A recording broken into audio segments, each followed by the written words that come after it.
Midway USA brand product designers have one straightforward goal: develop high-quality, technically sound products and deliver them to customers at reasonable prices. If you are immersed in the shooting sports industry and pay close attention to every single detail, you know our products are built right and stand up to everyday use. Who has shooting mats and range bag systems to hunting clothing and just about everything for the outdoors? Log on and shop 24/7 with super fast shipping. MidwayUSA.com. Whether you're just looking to stay warm during a hunt or need maximum concealment, the clothing you wear can make or break a hunt. At MidwayUSA.com, we understand hunting clothing has come a long way with more meticulously crafted camo patterns, advanced scent control technologies, and weatherproof options to withstand the elements. Hunters have to wait until their favorite season, but shouldn't wait on gear, which is why Midway USA offers super fast shipping. When you're ready for your next system, log on to MidwayUSA.com.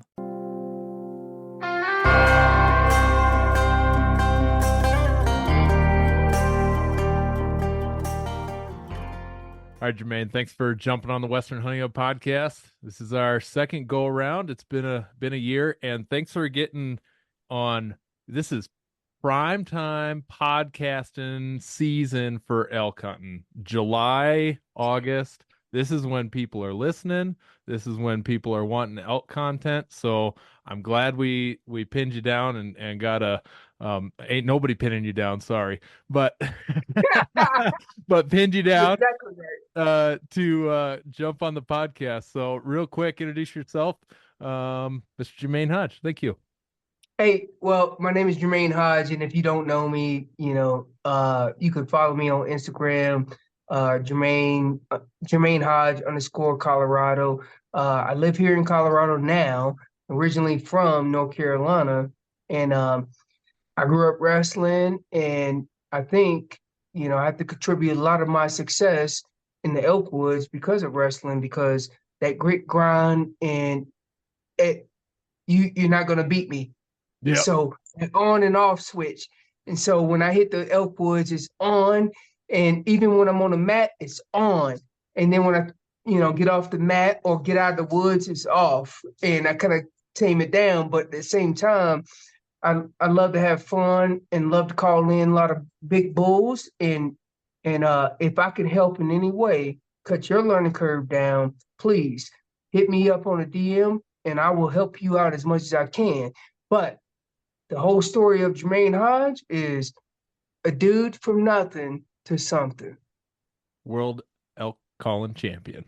So I don't even toot that horn, but thank you. I'm gonna toot it for you because that's a big deal. That's a big friggin' deal. So and I remember last time, and we won't hit that story if I'll find that episode number, but hear that story of what it took to do that. I remember maybe that was in ours, or I've heard your others, but talking about what it took to in your grind to practice and practice and practice and practice and practice nonstop. And it's the same way. It's the same way when we're talking about being out in the elk woods. I did a seminar at Shields in Colorado Springs, and I was telling them, and I had a lot of questions like, what did it take you to get to where you were and to where you are now? And I told them, practice, grind until you figure it out. And then I also shared the story of the best practice is it's not even your hunt. It's not your hunt.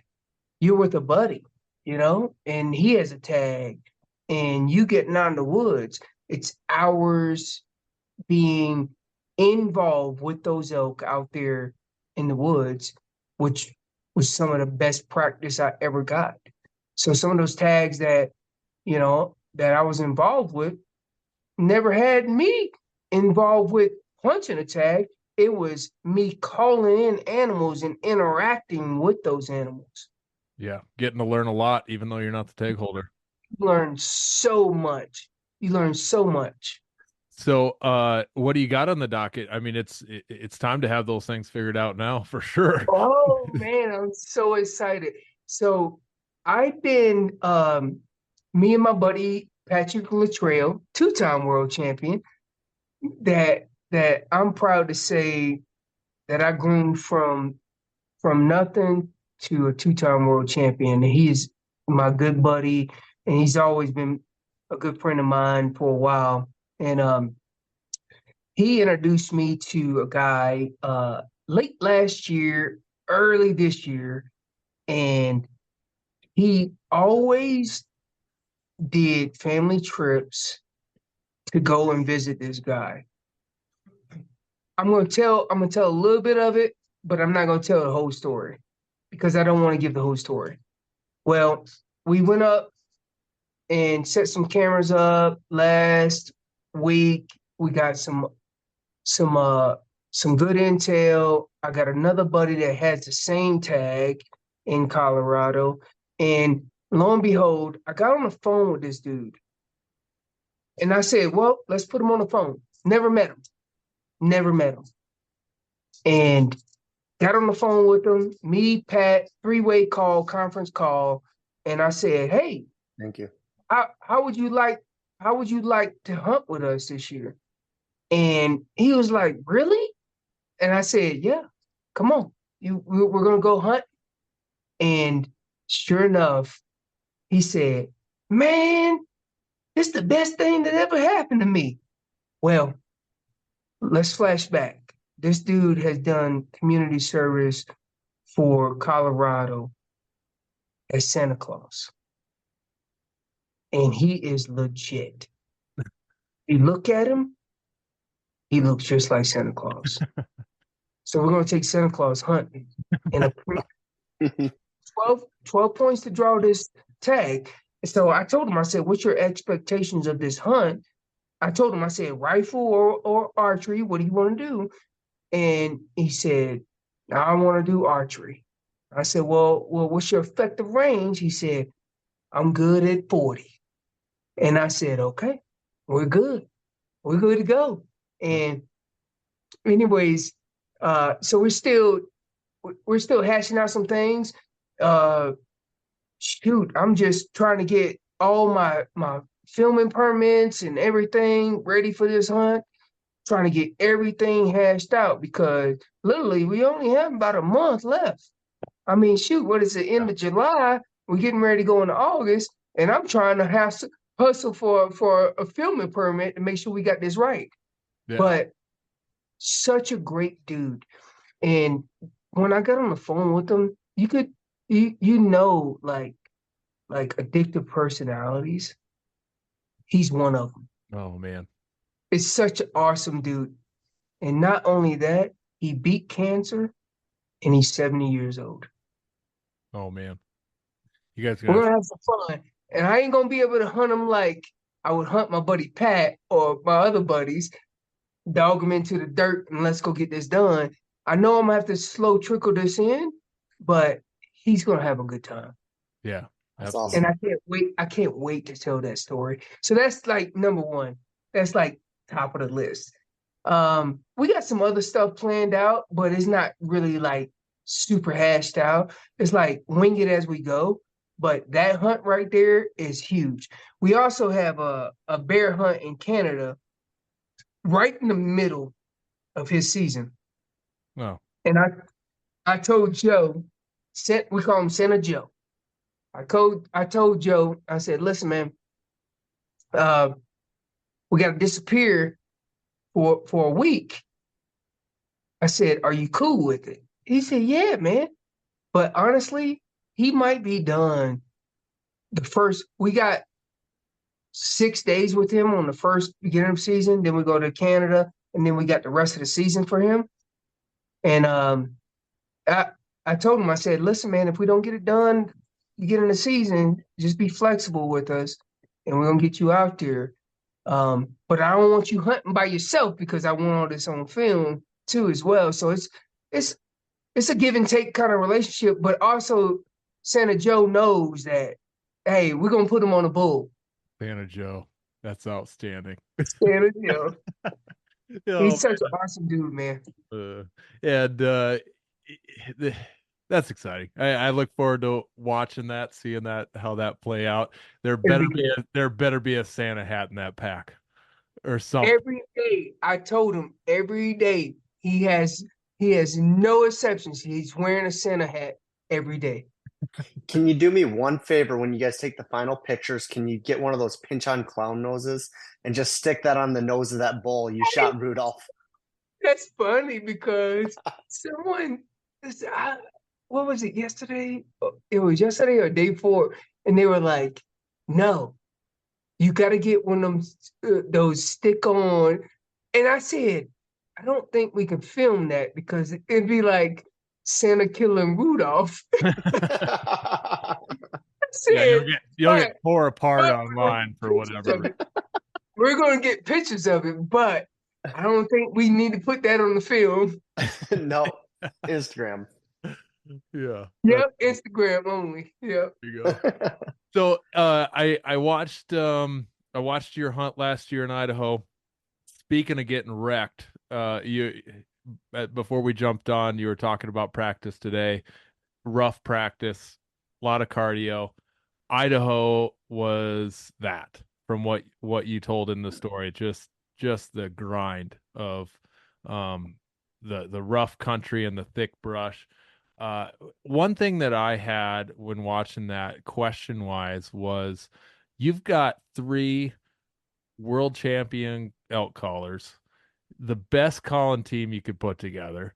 Yeah. And any hunting group I've been a part of, you're constantly like, you always know who's the better caller, or you always know who you're deferring. Like, hey, you call you. It's something like figuring out those hunt dynamics, and it's never selfish by any means. You're always just yeah, you got it, or I'm gonna go call or do this. How were the dynamics determined in that group? Like, you guys are all outstanding callers. How were you determining who's going to take the lead on this one? Who's going to take the group dynamics? Because you guys talked about on a podcast and on the film that it just worked out, and you guys had a awesome little brotherhood there. What talk I about think, that? yeah, I think I really think you as an individual have to be open-minded to different dynamics of how people hunt, right? And I went into the hunt saying this because let's be honest, my wife taught me a lot of this is I don't have patience. I do not have patience. I'm the worst at this. When I want something done, I want it done now. Or when I want to get something done, I want to get it done now. But my wife, and also coaching the women athletes, also inspired, like, be patient. Now, with that being said, I knew that it could be some head button going on. But I also knew that my track record is pretty damn good. And if we just stick to our whole dynamic of things, we will get things done. So I went to the hunt and we gelled together. Well, we always gel together. All of us are all good friends. Me, Eric, and Tony, we love each other. And if I had to pick, like, the best caller in the situation, it wasn't like that. It was like we all could make that happen. So we were in some thick country, and the only person that was very familiar with it was Eric. And he had hunted that country, and we haven't. Me and Tony have not hunted that country. And that country, I'm telling you, was the nastiest stuff. It was not like Colorado has high altitude. We're 14,000 feet on some of these peaks, and some of these bulls hanging out at 12 or 11. No, that country is like 6,000 feet tops, but the peaks were so steep, and it was thick. It was so thick. And so we got to a point where we were like, we split up. And I came to camp that night. I said, hey, bud, I said, hey guys, I said, hey, we got to change something here. We got 3 camera guys. Can we do this? I said, we need to find these elk. So we split up. And when we split up, I went up and checked a different drainage than everybody else. Everybody kind of split up. We drove miles away from each other. And I started finding elk. And when I found elk, I had missed a bull at 10 yards. 10 yards because it was so thick. And I hit a limb and it smacked the side of the bull. It was crazy. And I was getting humbled right away because of the stuff you had to walk through, the stuff you had to get to. But I mean, a bunch of logging roads, but it was mean bush, something that I was not familiar with. You're talking about bushes right in front of you at 10 yards, and you got to shoot through a window that's the size of a silver dollar, and it's nasty. So not all of it's like that, but it's very close to that. But my whole thing is this. I need to make sure, for me, I need to make sure that I listened more than I talked. Because sometimes your idea is better than my idea. And if I don't listen, then I'm not going to jail with you. But we've been friends for a while, and it kind of worked out. It really did, because we listened to everybody's ideas. Between me, Tony, and Eric, we listened to each other's ideas, and if it sounded good, we were all like, "Yeah, let's do it." But then it might be a bad idea. We don't know. We just don't know at the time. But I think the dynamic between all 3 of us was so cool and such an epic moment. And I learned so much, not just from the elk in Idaho and their hunting styles. It worked out. It worked out really good. But they also learned a lot from me because I'm super aggressive. Yeah. And you think that dynamic, it worked out because you guys are good buds. And they had a similar humble approach of we all want to learn together, because that's a unique thing and I don't get in big groups, or in big groups I'm meaning 3 guys or more ever. I guess I don't have enough hunting buddies that, that we go Hey, hunt. you got one right here. Yeah. I 2. yeah, I do quite a bit of hunting on my own, so it's just the way it works out. Maybe I'm just a little selfish of a hunter. I just but the what would you contribute that to? Just good buds, you had figured that out, you had kind of gone into it knowing we're going to work together on this. We had a challenge. Because and I'm thinking of our listeners that are putting those groups together, that it's a guy at work, it's your brother-in-law, it's is putting that group together, and what kind of things can you tell them that, hey, this is what you need to go through when you're putting your group together so that you do gel? Well, the first thing is this. We've known each other for a few years, and we've hung out and jailed together, but you should always vet your partners. Vet your partners, meaning take them out, hike in the woods, do things together. And when you vet your partners, then they learn your style, and they also know their style, right? And we had the chance to hang out, but we never had a chance to hunt together. But you got to be open-minded to their ideas and your ideas, and then kind of combine those together to make it work. Honestly, both Eric and Tony hanging out with those guys, man, I laughed. I laughed so much. I don't know that I've laughed as much as I've laughed on that hunt, because they were so funny. And good partners to hang out with because they were open-minded. And you gotta be open-minded to everything. But if you got a coworker that says, "Hey, we should hunt together," maybe you should shoot with him. Maybe you should go out in the woods and hang out with him because you don't know his tendencies. But I think their Tony and Eric's tendencies kind of worked out with me anyways. It was like, yeah, that's good. I've been around these kind of people. It's fine. Yeah. But I've been around these kind of people that call really, really good. No, I was there and they call really, really good. You know what I mean? Yeah. So you just have to, I think the best thing to do is vet your partner.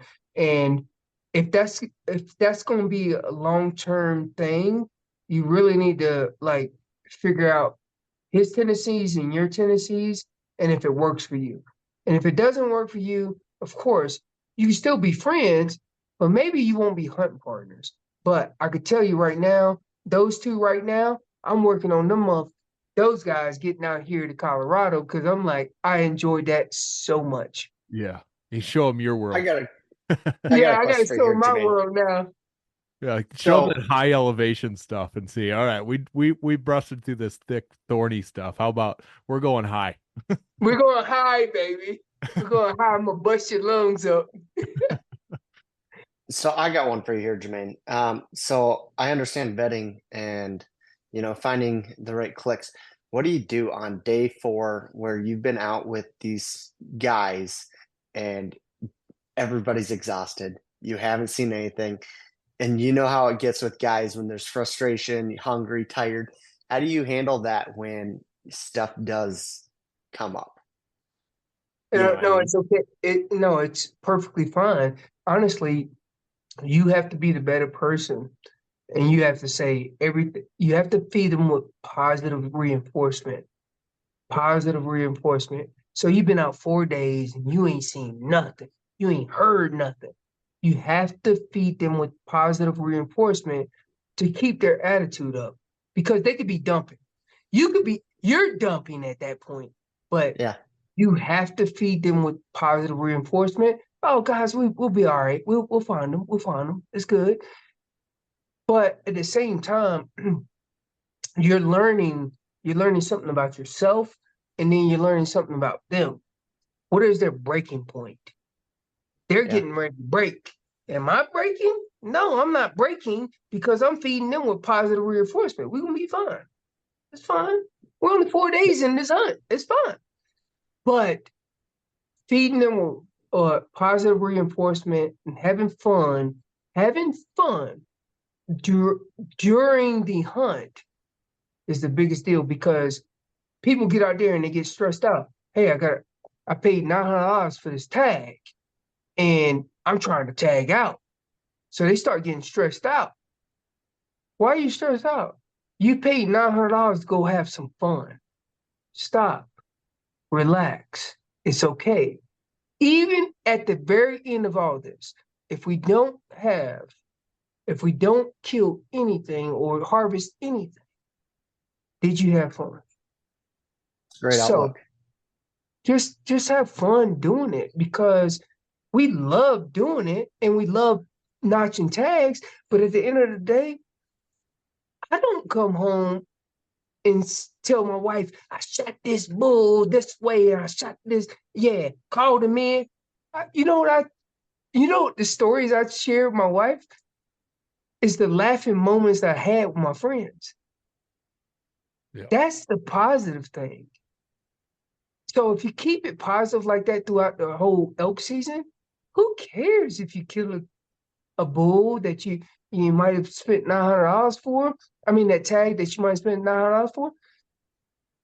It's the positive reinforcement and the friendship and the laughs that you have at camp that go the long ways. But here's your but. You still got to work. You still got to work. In order for you to fill that tag, you still got to work. Hopefully that answered that question for you. Absolutely. No, you got to have fun doing it. shifting gears to some calling situations, scenarios, and things. I heard this on a actually this is Jason Phelps mentioned this, and it really had got me thinking a little bit around. It seems like sometimes we're defying the odds with a bull. We are trying to get a bull to come to a bull, and he is out there looking for something else, not a bull necessarily. He is looking for a cow, and we're heavy on that. A lot of us, not everybody, is heavy on bugle tubes, but I am. You are. Mhm. We love that thing. It's a riot, and that's exciting. That's my go-to. Absolutely. That's why I'm asking you that question. And so we're almost defying that odds of trying to catch that bull in the moment of it wants to fight. And I'm curious about your take on this dilemma of, are we initiating a fight? Are we just trying to catch that bull in the moment in that situation? Are we trying to or create that situation? How are we navigating this almost reversing nature, as Jason mentioned it in his podcast? We're trying to reverse that and getting that bull to come to a bull. Let me break this down how I see it. Everybody, every good caller and every good successful elk hunter is going to break it down differently. I'm going to tell you how I break it down. Is this. There's 3 parts of the season of September. So September is your finite moment. Now, some states have, archery at this point, but I'll break down Colorado. Colorado runs from the 2nd to the end of September. The 2nd to the end of September. Now, it used to run like August, like 28th or 26th to like almost the end of September. So they gave you like 30 days to navigate this. Now, I break it down like this. I've been in both scenarios. The 2nd through the 10th is when I'm antagonizing that bull to fight. The reason being is because about the August, don't quote me on all this because some bulls everybody's different. Of course. So August 10th to about the 15th, all those bulls have raked their velvet off. Their balls have dropped and their testosterone has went through the roof. And it even gets even aggressive in September. So their testosterone levels are jumping and they're raking their antlers and clearing that velvet.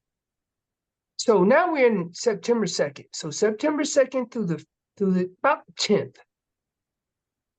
I called in so many bulls with bugles. Not saying I don't use cow calls. I'm just saying I antagonize them to fight. Because, put it like this, you are new and you got moved to a new high school because your parents, maybe you was military, right? Maybe you was military and you had to move. And your parents had to move and you got in town and you're new to that high school. What do you think happens when a new high school student, and I'm going to give my son as an example, Hadrian Hodge goes to high school. He's new to this area. What do you think's going to happen? They're going to test him. Establishing pecking order. They're going to test him. They're going to test him. And so he gets out there and he says, hey, this is me. I'm here. I'm here. They're going to test him because it's a new pecking order. So you got these bulls that bachelor up all year long, and they've been together all year long, and then they hear somebody new. Dude, that's when fights start happening. That's when fights start happening. And you guys know just as I do, I've seen it in high school. I'm just relating that message to you guys. Kind of so you can kind of compare the two. Is you see a new kid comes in, if he's super quiet, maybe it might not happen. But if he's athletic and he's got it, it's gonna be a pecking order that happens. So I throw out a location bugle to those bulls that might have split up, but they're not too far away from each other. They're not too far away from each other. They've been hanging out. Let's just say 4 bulls been hanging out all summer long. And they've been hanging out together. And then you throw out first part of season, September 2nd, and you throw out a bugle and you're within their vicinity, you get an answer. Usually the dominant bull in that group, if he can hear you, the dominant bull in that group answers. And then you move in a little closer, and then he gets a little irritated because he's been running this whole posse. He's been running it. And sure enough, you call him in.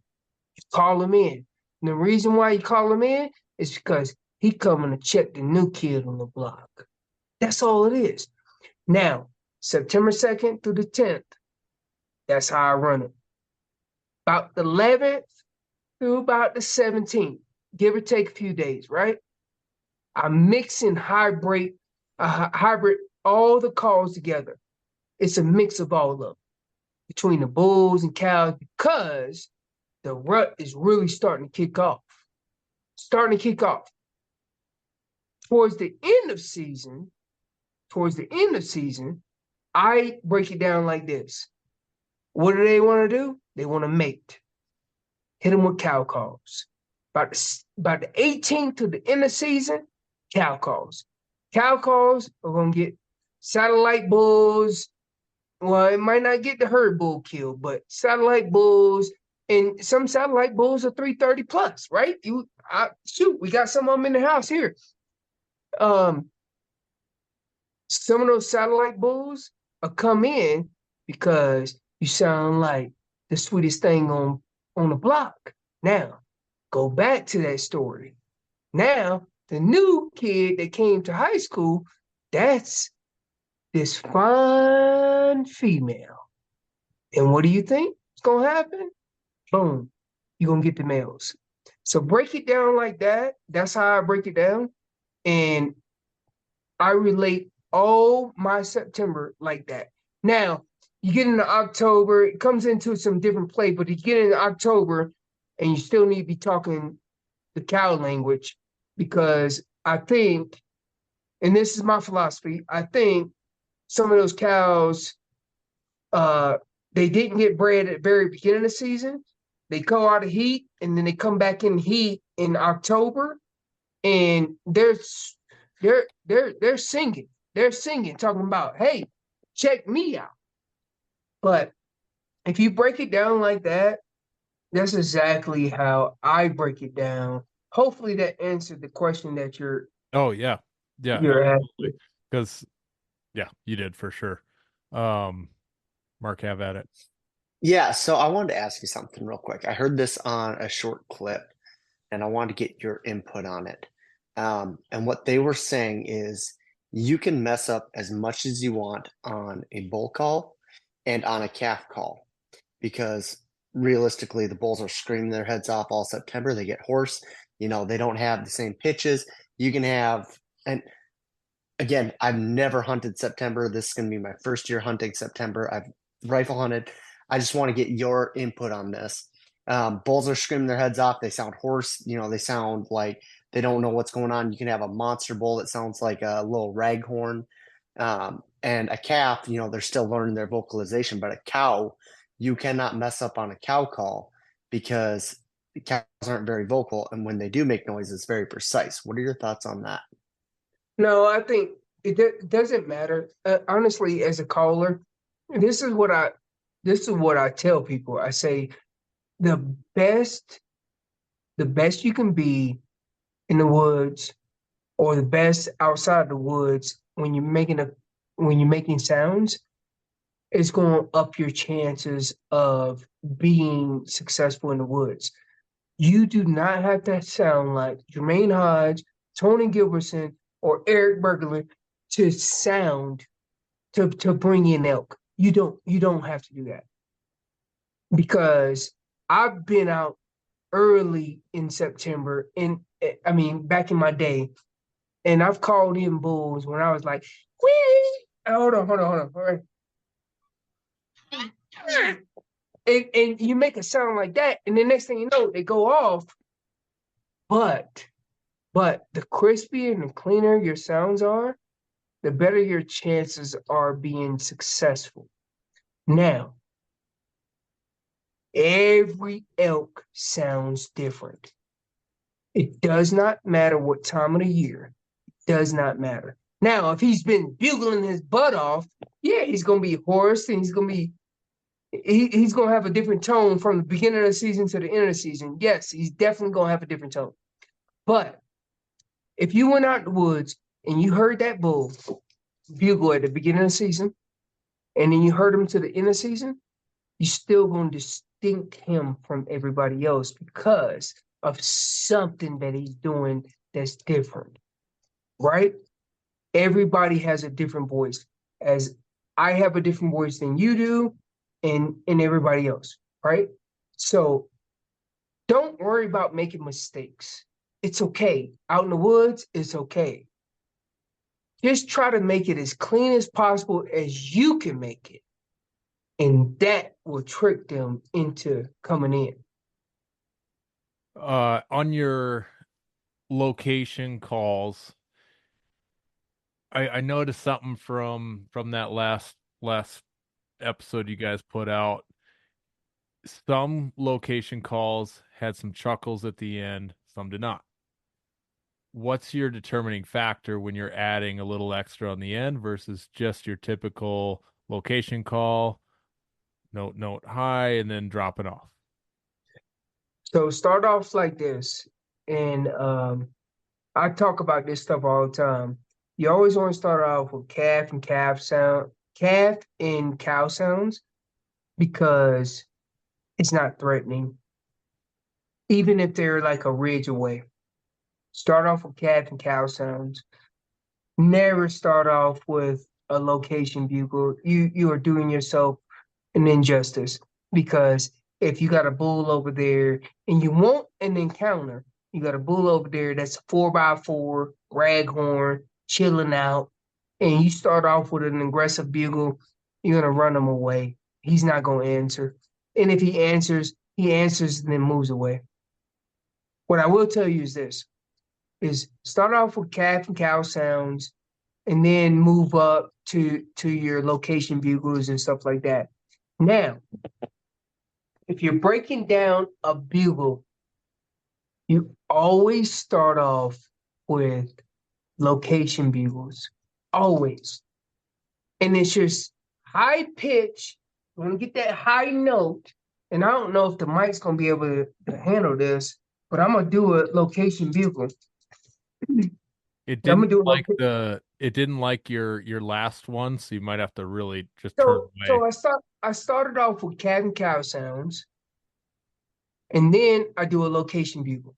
No chuckles, no grunts, nothing. Just a location bugle. Just clean, crisp, drop it off. Yeah. And at the very end of that, shut up and listen. And then you don't have to say nothing. You don't have to do no chuckles or nothing.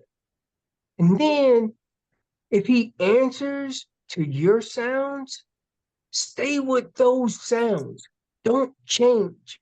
And then as you progress and he didn't answer, or you're looking for an answer, then go into the chuckles. The chuckles are a little bit more aggressive. And now you're getting into the aggressive side of things. Going back to what I said, start off at the bottom. and then move up. Do not go, I'm going to bugle in this basin and I want him to answer.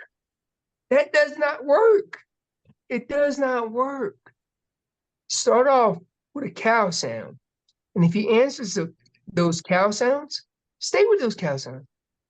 Don't bugle. He answered that. Move in and cow sound. He answered the location bugle. Okay, I got him. I got him fired up. Usually this is like, for me, it's like early September and they answer the bugles and then I just bugle them in. But if he answered the cow sounds, stay with the cow sounds. And Real quick, I'm sorry, I'm not trying to cut you off, Jermaine. As a newbie, can you explain to me a little bit of the difference between the cow call and the calf call? yeah, so the calf sound is cut in half. Then the cow sounds. The cow sounds are elongated. It's okay. So when you're doing the calf sound is cut in half. A cow sound cut in half, and it's shorter. And all they really doing is trying to talk to the lady. I mean, talk to mom and whoever. And then, calves don't shut up. Calves don't shut up. Period. I haven't been in the woods. Period. For the time I started elk hunting to the time now, calves talk all the time. It's like that kid that's in the back seat and they saying, "Are we there yet? Are we there yet?" My kid. It's the truth. That's my kid. He talks and talks. Hey, Can I it's have a the cookie? truth. And then mom says, "Shut up." Right? Would you be quiet? They're elongated. That's all it is. Yeah. But you can kill a lot of bulls off calf sounds too. So you've got that bull located, and you've just given him what he likes. It seems to be safer to move in quiet to get closer. It's like you already know where he's at, so you get in as close as you can. But then you've got that little bit of anxiety built up, like, okay, I'm ready to break the silence again. I know I'm within, I don't know, 200, 150, 100 yards, somewhere in that window. I'm in there close. I know he's somewhere right over there. I haven't heard him for a bit. Maybe every 5 minutes or so you hear something. But what's that? I'm going to break the silence because I now covered the distance and I'm close enough. I start out, listen, depends on what he answered with. So if he answered with a location bugle, I hit him with a low tone location bugle. If he answered with a cow sound, I hit him with a cow sound. If he answered to a calf and cow communication, I just hit him with that. Listen, don't overpower it. I want to keep it low. So I move in. So I got a bull. He's 500 yards away. I'm just, estimating 500 yards away. I'm like, damn, that bull's long ways away. I move in. I get into the about 150, 200 yards range. I'm like, I need to find out where he is because he could have moved. I hit him with the same sound. If he doesn't answer to that sound, I escalate up, but I do not overpower him. Do not overpower him and do not intimidate him. This ain't the moment to over-intimidate him. This is the moment of enticing him to come in. And if I can entice him to come in, now I might have an opportunity. So I start off really low and I start picking the pace up. Like, okay. But sometimes, and we know as hunters, maybe he moved off and he never sounds again. We don't know. But we get close enough and I got to sound check it again.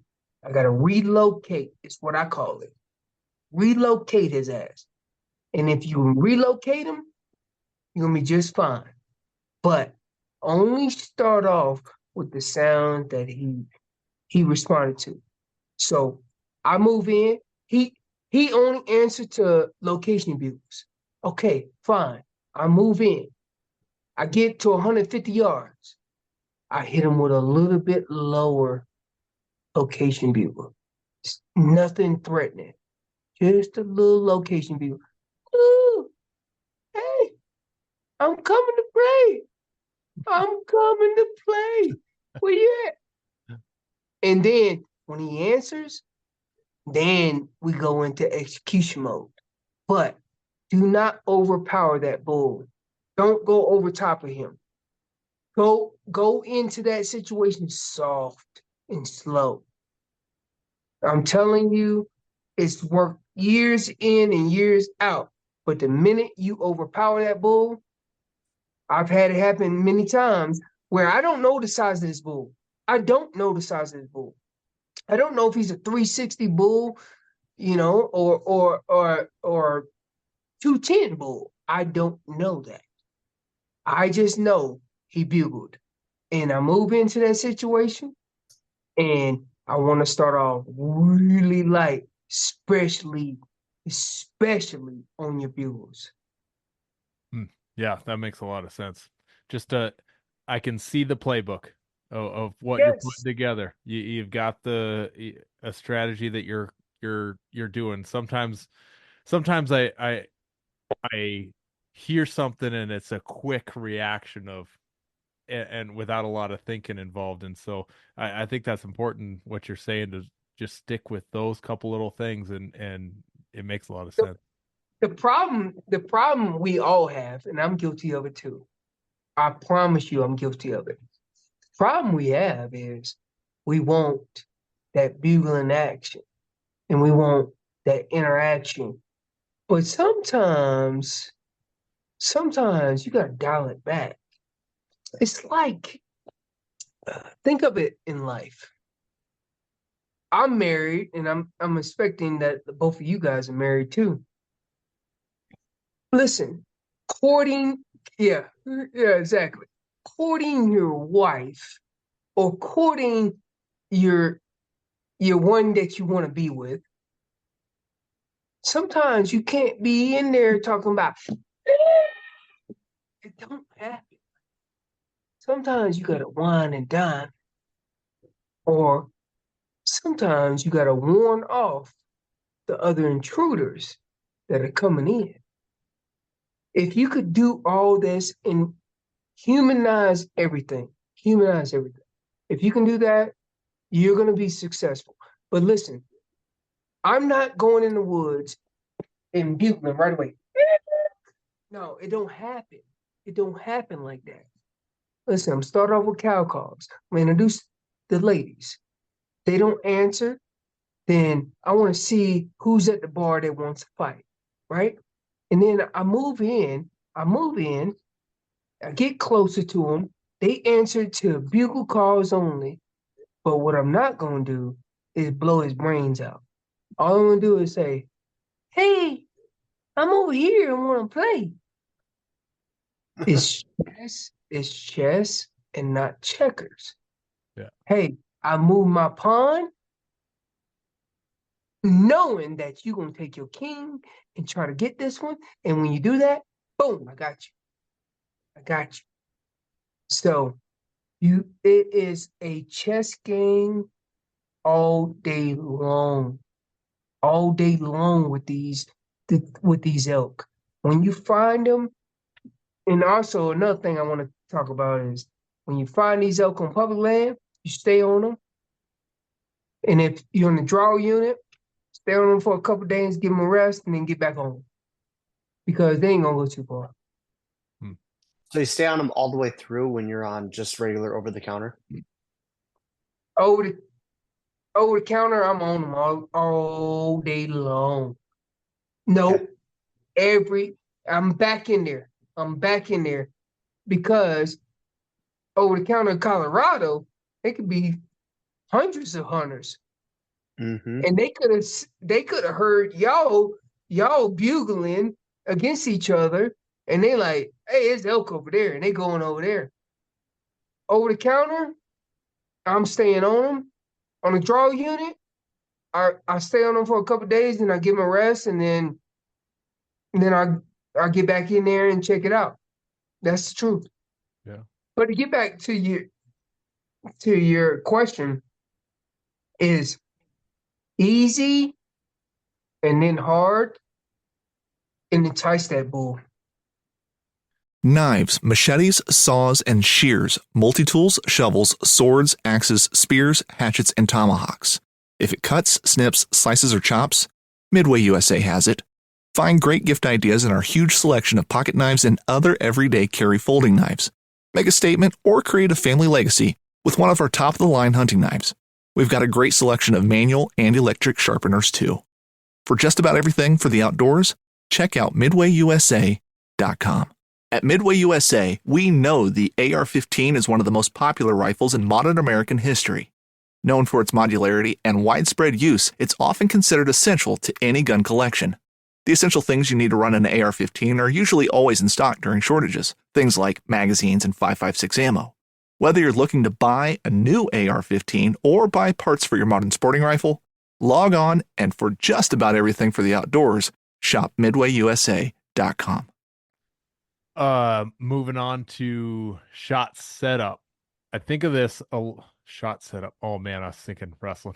Sorry, not shot. Baby, you gotta move him to the angle. Get the angle. I know. Get a flashback. Yeah, that was so totally unintentional. But well, in wrestling we have chain wrestling, and we're setting up a shot. You just to get that shot. Don't. The one single leg, we got to set that up. Oh, didn't work. Okay, we got to set the next one up, and you're going and going and going, and it's a grind. Like the first one right out the gate is always I've got my whole game plan on this.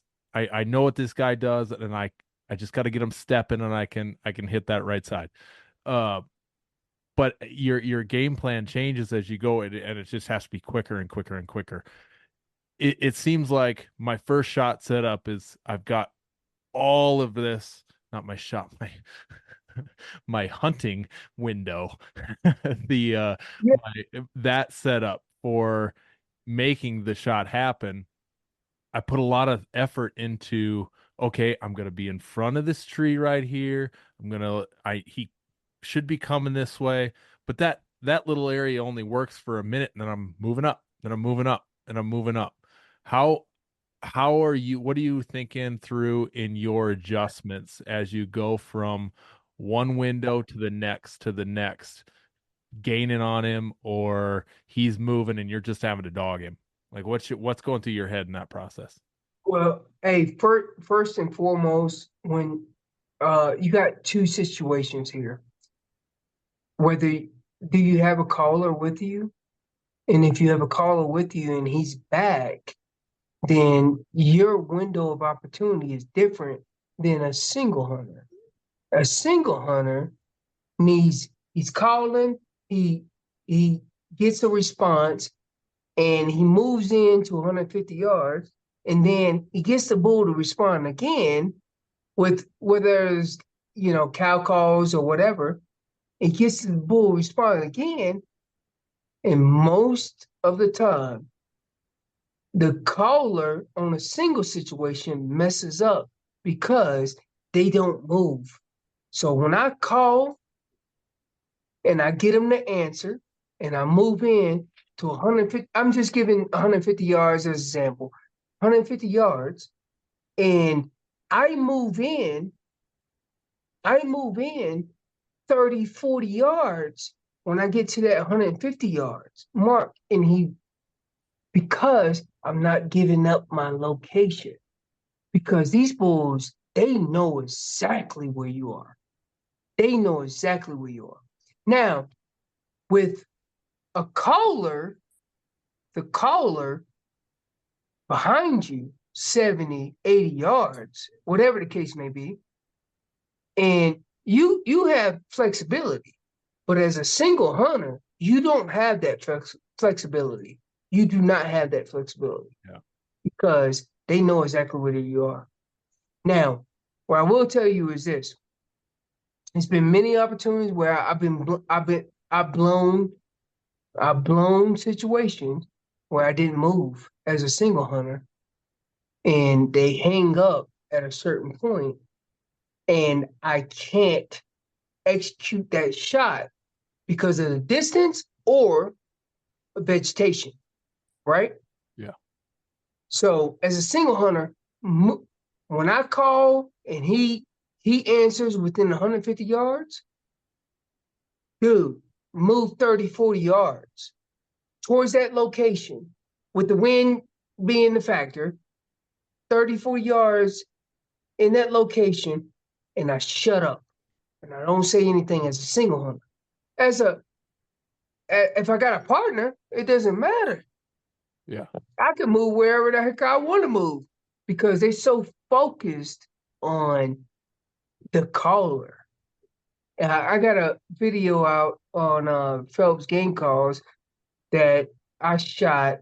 This was our first successful filming project, and I had my buddy Pat go back about 30 to 40 yards, and he was so focused. That bull was so focused on, and it wasn't even a giant bull, but that bull was so focused on where Pat was, he didn't even know where I was. And I was only 20 yards from him. Huh. But he was focused on the calls. And it was a satellite bull. It was fine. But he had no clue where I was.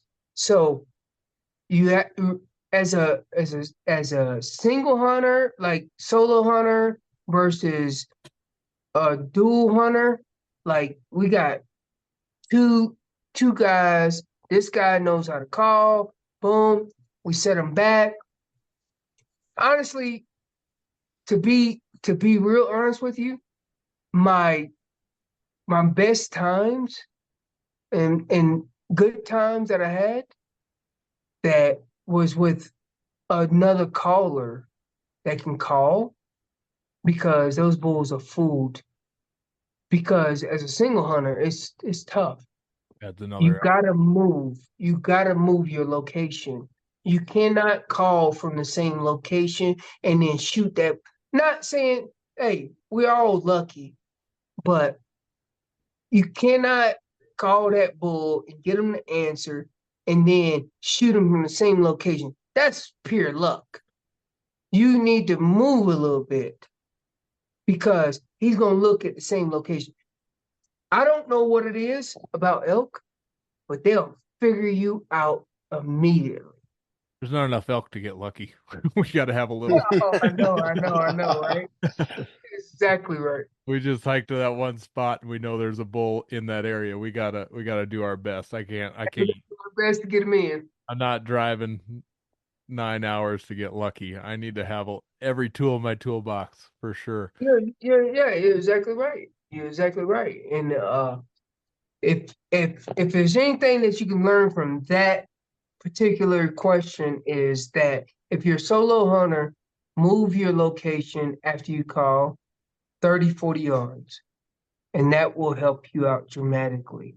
Now, if you have a partner, it's different, and you don't have to move as much. So, have you ever implemented a decoy in that process, like an ultimate or the stalker decoys? I shot my last elk with it, but it was a grind because he knew where I was at. And it was just one of those back and forth, back and forth. I know there's something up with that. And then he just finally hit a window and smoked him. But it just, I don't feel like that was the proper setup yet. I think there's still some things that could be done differently. Because I will be solo and I'll have that decoy, but I'm nervous. I'm always nervous to pulling it out. Well, listen, you got to understand this, is that throughout the duration of your hunt as a solo hunter, it's a grind. And you have to know that, yes, decoys do work on a solo hunter, but you can also do it without a decoy. I've done it for years without a decoy. Fooling them, and just tricking their eyes. It's like a magic trick, right? It's like a magic trick, like a card trick. And you go through you're watching this dude, you're watching him. He's doing this magic trick, and then you're like, how in the hell did you do that? And you go back and you replay it in your mind. It's the same way with elk. Humanizers. Humanizers. Listen, if you can trick them, but it does not work every time. Does not work every time. So you trick one elk, but the other elk is like, I ain't falling for that. I know something ain't right here. And they peg you out. It happens. You're gonna have failures, right? I don't use decoys. The only time I use decoys is if the cameraman is really close to me. And usually they are really close to me. But if the cameraman is really close to me, I do not use decoys. If the cameraman is away from me, and I'm using this as filming aspect too, because we do use decoys, but only when the cameraman is away from me. Yeah. Like we got no situation. We got to break the decoy out. We got to put it on the cameraman. Boom, cameraman's camera, and he's 50. I wouldn't say 50, maybe 30 yards away from me. We use decoy, and they peg the cameraman, and they're sewn in the cameraman, but they didn't forget. They forgot that, not forgot. They didn't even know that I was over there at 30 yards getting ready to shoot him. Yeah. So I'm not big on decoys on elk, and the only reason is because I've been more successful without them. Yeah. No, I'm always nervous. So with that and going solo, I gotta, just like you said, it's trickier. It's trickier with that column, but I think I can visualize your playbook on how to do that solo, and I think I can replicate that. So Yeah. give it a shot in a few weeks. Yeah, oh well, absolutely. Yeah, So- no, decoys are really, really effective, but within certain circumstances. Jermaine, I got a question here for you. As a new hunter, okay, so I'm going to give you a situation. You've done plenty of e-scouting here in this area. It's a secondary draw, and you're going out. You do your calf calls, cow calls first. Then you do your location bugles. You've done draw after draw. You're not finding anything. You're on to your secondary point. You find a bunch of hunters there. Choose not to do the secondary point. You go to plan C. What does your plan C look like? You haven't done as much online research for it. You haven't done as much e-scouting. What do you do there, plan C? Listen, understand this. In life, period, and I will give you guys like life experiences is humanizes is you always have a plan from A to Z. A to Z. Your Z definitely is not going to look like your C. It's not. It's not going to look like that. Your Z plan is like, oh shit, I'm scratching my head like, oh, what do I do? But your C plan should be one of your A plans. Like it's up there. It's up there. If you run into a lot of people, move. If you run into a lot of people, move. I don't care because elk do the same thing. They start getting pressure, they move. All right, there's your B plan. They moved. They moved into the B plan. And then you, as a hunter, you move into B plan, but everybody else moved into B plan. Okay. Next thing you know, C plan comes in. You have to look at. I say this. I say this honestly. Is I've been in situations like this where A plan did not work, but I looked over the ridge and B plan was money or C plan was money. And they don't go terribly too far from where you initially found them because the ladies are there. The ladies don't want to move. They don't want to move. The only reason they want to move is because of the pressure. So they move over to B plan, and then B plan becomes pressure, and then they go over to C plan. You have an A to Z plan, but just look over the next register. Okay. So the ridge you found them, and it's blown out. Go over to the next ridge.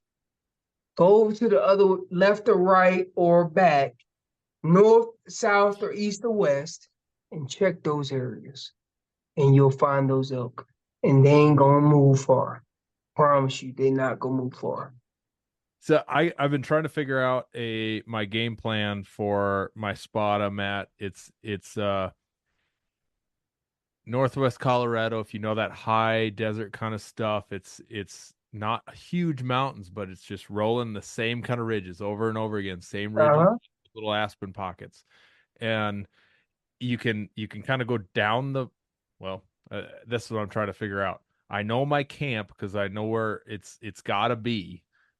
Is down in the bottom of one of those, and I don't like it because I feel like I'm gonna disturb one of those little areas, that one group of trees, but it's inevitable.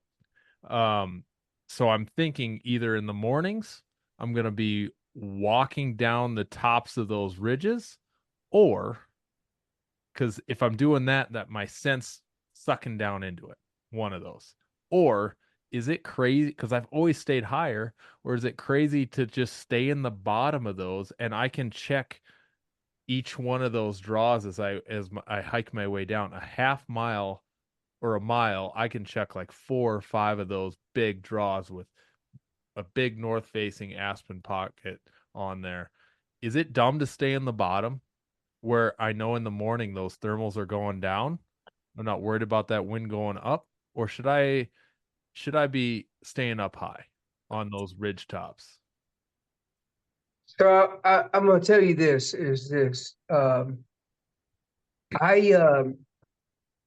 Most I'm gonna get some hate on this. I don't care. I don't care. This is how I do things. Is listen, if he answers a call, I don't check my wind until I'm like 200 yards away. I don't care. I don't care.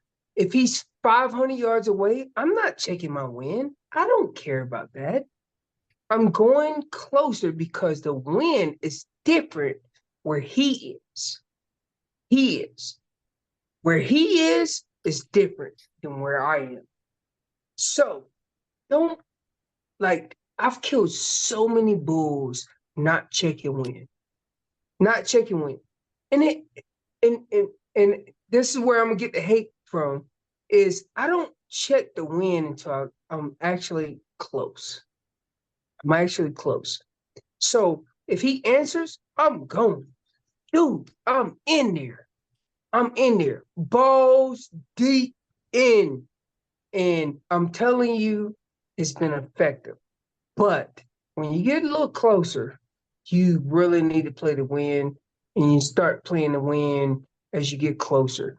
But I will tell you is I don't check the wind as I get closer until I get closer. And don't don't let this fool you, is that when you check the wind, shit could be swirling on his end. We don't know. We really don't know. He could be on one side of the ridge and I'm only 150 yards away from him. And if I check that, but I'm also staying with the same sounds as we talked about before, I'm staying with the same sounds. Yeah. But do not, like, I don't, man, I've called many bulls in not checking wind. And the reason being is because I knew, okay, got a little face wind here. It's okay. Get in there and get in close, and we'll figure everything else out. Yeah. I actually have OnX pulled up, and after we're done recording, I might just share this with you. And So share it with me. yeah, we'll You look know at me. I'll share um, anything. Don't say that too loud. No, we can't. Hey, listen, I'm not gonna share everything. I'm not gonna share everything, but I will We're share. screen recording right there, Clint. Yep. I sure am. And we're gonna look at something. Can you see OnX? Yeah, I did, and then it went to your family pictures. Yeah, It's a great family picture, by the way. there it Yeah, is. it was. It was a Yeah. great picture. Well, thank you. Anyway, I think what we'll do, I don't know. Well, I'll cut this out if we need to. But so camp's down the bottom here. Okay. You Where that one blue dot is, where your arrow was. I got water all over down the bottom here.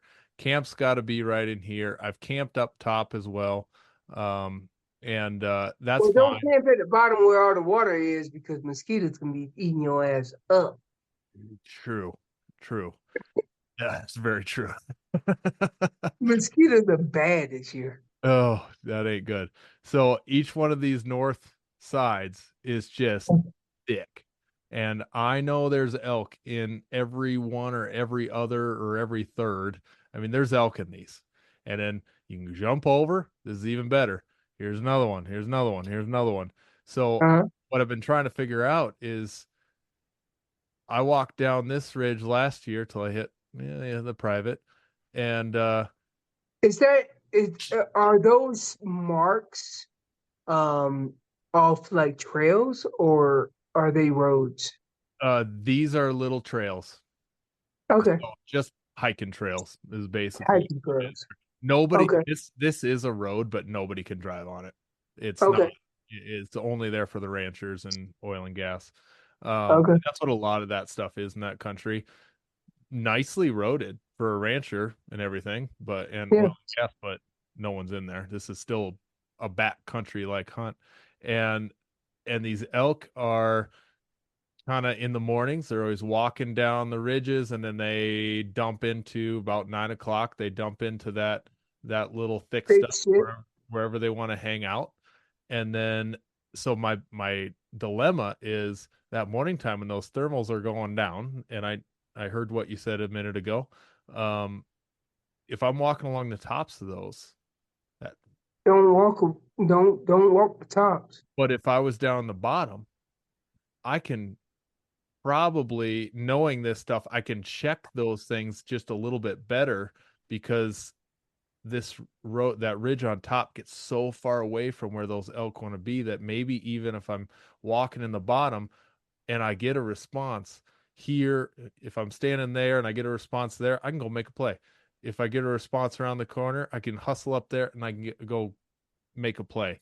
So it just seems odd to me that I'd want to stay in the bottom of these draws, but the game plan just makes sense.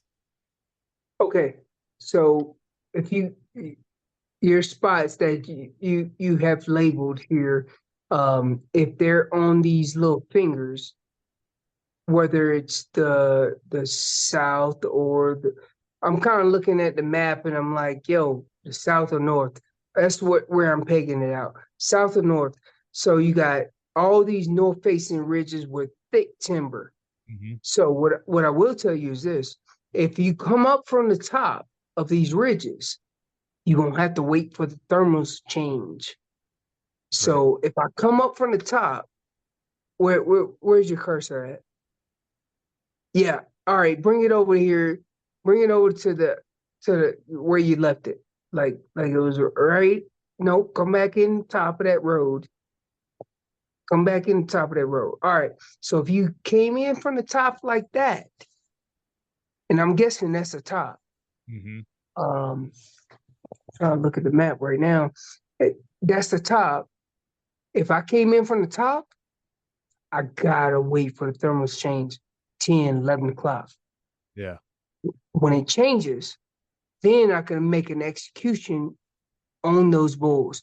But if they're on where you have those little watermarks, if they're on that and they're coming up, dude, you cannot do anything in that particular situation.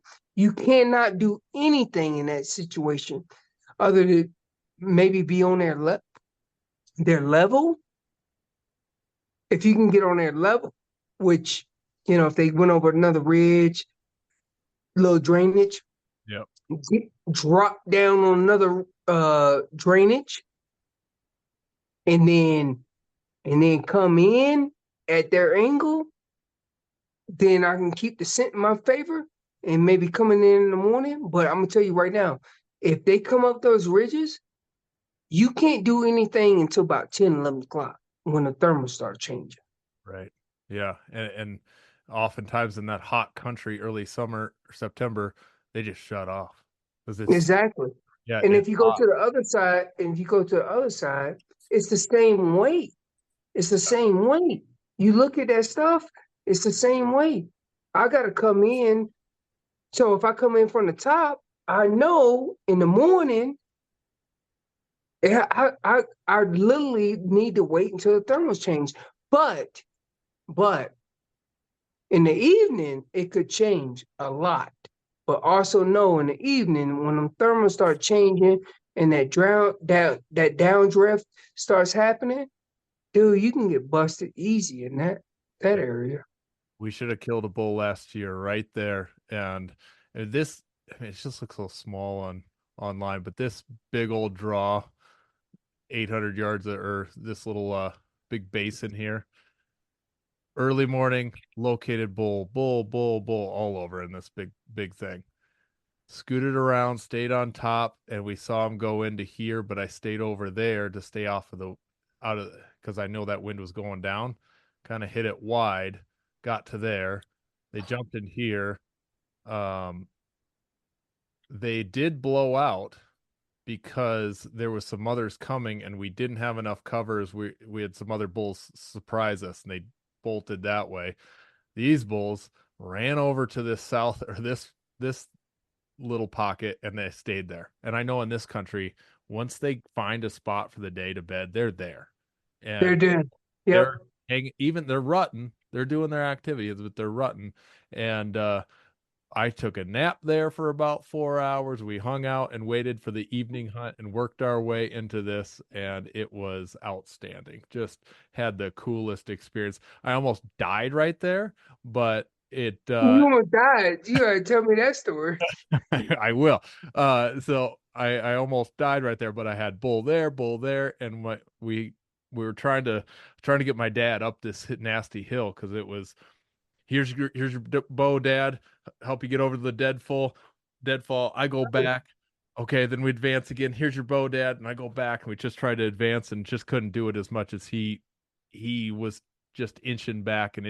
But man, there was that time he was at 30 yards. But the very first bugle I had in there was a quick response because he was getting kind of nasty, and I just gone through all this brush. I pulled up my bugle tube, and I inhaled in the tube, and a burr landed on my uvula in the back of my throat and got stuck right there.